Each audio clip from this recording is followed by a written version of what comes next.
4 дена по големиот скандал и сомнежите за педофилија се уште нема никаква кривична пријава против организаторите на тој настан. За настанот организиран од првиот скопски извиднички одред за кој постојат обвинувања дека малолетни деца биле терени да глумат секс пози, да симулираат секс, да се соблекуваат, единствено што засега е познато е дека организаторите биле повикани на разговор во полиција. Случајот се го испитувале МВР и обвинителството.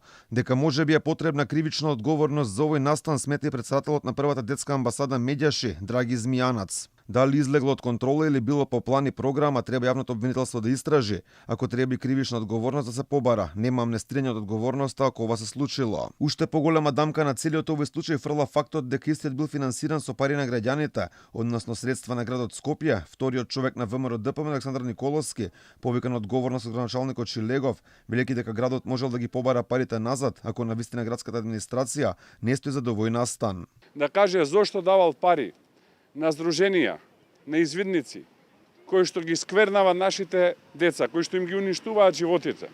Зошто давал пари за да се нарушуваат семејните вредности? Дали нивната цел е да го уништат традиционалното семејство во Македонија и да ги уништат децата? До денес не даде релевантен одговор.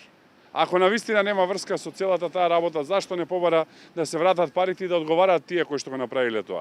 Градоначалникот Петре Шилегов потврди дека биле дадени пари за овој настан, но не знаеле дека финансираат такво нешто, тоа не било напишано во апликацијата.